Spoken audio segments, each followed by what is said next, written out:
Hello नमस्कार सभी को। मेरा नाम है CS हर्षदीप सिंह नरूला एंड आज की वीडियो में हम डिस्कस करने वाले हैं ट्रेडमार्क का opposition process.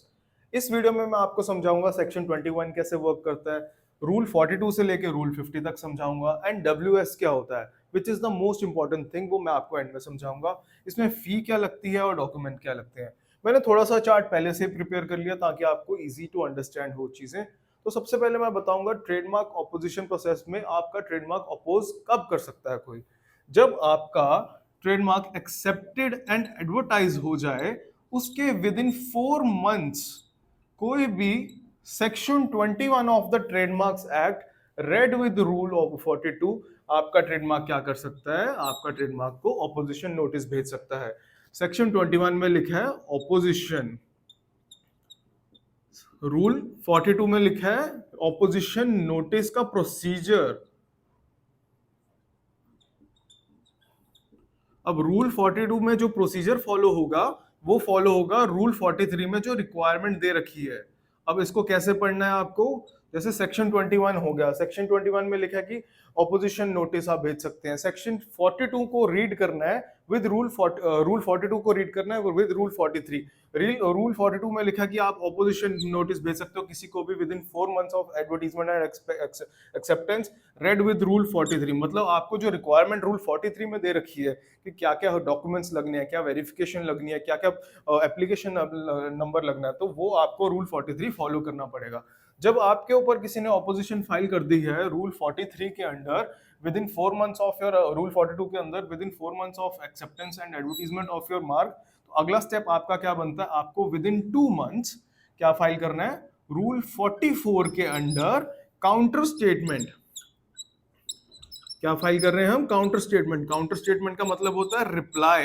Counter statement file होती है रेड विद रूल 43। अब जब ऑपोजिशन नोटिस फाइल कर रहे थे तो वो क्या था, 42 प्लस 43। 42 मतलब ऑपोजिशन नोटिस, प्रोसीजर मतलब 43 में लिखा है। और जब काउंटर स्टेटमेंट मतलब ऑपोजिशन नोटिस का हम रिप्लाई फाइल कर रहे हैं वो हम फाइल कर रहे हैं rule 44 read with rule 43। Because procedure है जो सारा रिक्वायरमेंट जिसको कहते हैं वो कहाँ मेंशन्ड है, रूल 43 के अंडर। तो आपको जो ऑपोजिशन नोटिस जिसने दिया उसके विद इन 2 मंथ्स आपको क्या करना है, आपको फाइल करनी है counter statement. With in 2 months आप नहीं काउंटर स्टेटमेंट फाइल कर रखे तो आपका ट्रेडमार्क क्या हो जाएगा, अबंडन्ड, मतलब आपका ट्रेडमार्क हो जाएगा खारिज। अब आपने क्या किया, ओपोनेंट था जो आपका, उसने रूल 42 के अंदर क्या भेजा आपको, ऑपोजिशन नोटिस। रूल 44 में आपने क्या दिया, काउंटर स्टेटमेंट। अब ओपोनेंट क्या करेगा, इसके आगे मैं ओ लिख लेता हूं, इसके आगे मैं ए लिख लेता हूं। ए मतलब एप्लीकेंट, ओ मतलब ओपोनेंट। अब ओपोनेंट का काम है रूल 45 के अंदर जो आपने काउंटर स्टेटमेंट भेजी है विद इन 2 मंथ्स उसका भेजे एविडेंस, मतलब उसकी ऑपोजिशन नोटिस के लिए evidence, supporting evidence along with affidavit. अगर वो एफिडेविट भेजना चाहता है उसकी मर्जी है, नहीं तो वो लिख सकता है दैट ही और she rely on the notice of opposition. With in 2 months भेजना है आपके काउंटर स्टेटमेंट में। अगर वो विद इन 2 मंथ्स नहीं भेज पाता तो क्या होगा, उसकी ऑपोजिशन नोटिस क्या हो जाएगी, खारिज, मतलब अबंडेंट। अब उसने क्या भेज दिया आपको, एविडेंस। अब आपका क्या फर्ज बनता है, एप्लीकेंट का रूल 46 के अंडर क्या करना है, एविडेंस फाइल करना है अलोंग विद व्हाट, एफिडेविट। वो भी आपकी मर्जी है, अगर आप एफिडेविट नहीं फाइल करना चाहते तो आप एविडेंस में लिखेंगे that we rely on the counter statement, so you have to do that. Then comes rule 47। ये फिर ओपोनेंट के ऊपर है, ओपोनेंट की मर्जी है। Rule 42, rule 43, rule 44, rule 45, rule 46 ये मैंडेटरी है। रूल 47 ओपोनेंट की मर्जी है कि विद इन 1 मंथ, 1 मंथ किससे, जब रूल 46 में एप्लीकेंट ने भेजा उसको एविडेंस, विद इन 1 मंथ उसके वो क्या भेज सकता है, फर्दर एविडेंस, उसकी इच्छा के मुताबिक कि उसको और एविडेंस देना है कि अपनी ऑपोजिशन के लिए या नहीं, उसकी मर्जी है। रूल 48 क्या कहता है, इसमें क्या लिखूंगा मैं, हियरिंग ऑफिसर, एच लिख दिया। 48 में ये कहता है कि जो आपका ऑफिसर है वो चाहे तो आपको एक मौका दे सकता है दोनों पार्टीज को कि क्या दे दें आप, फर्दर एविडेंस। वो चाहे ना चाहे फर्दर एविडेंस का मौका दे सकता है। रूल 49 क्या है, इसको हम कहते हैं जैसे ट्रांसलेशन। आपने, अगर आप सपोज कन्नड़ है, आप पंजाबी हैं, आपने उसमें ऑपोजिशन नोटिस फाइल आया है, आपको यह काउंटर स्टेटमेंट फाइल की है, तो रजिस्ट्रार क्या करेगा, इसको ट्रांसलेट करवाएगा आपकी लैंग्वेज में।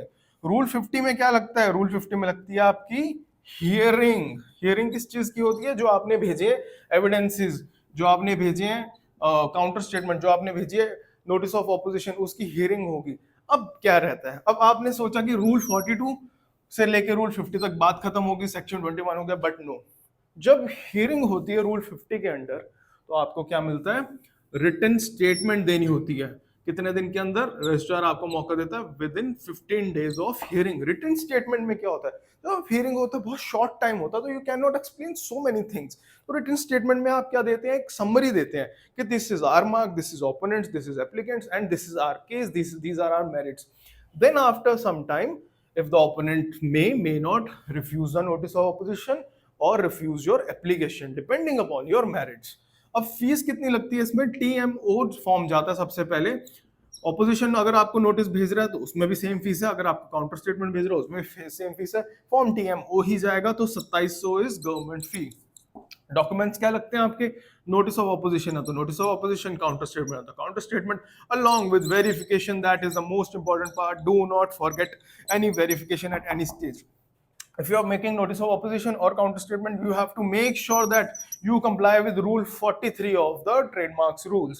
So notice of opposition, counter statement, power of attorney, that's it. Then comes your evidence. Evidence में you put your bills, proofs, documents, everything along with affidavit that जो हमने भेजा, जो bills लगाए, they are true to our knowledge.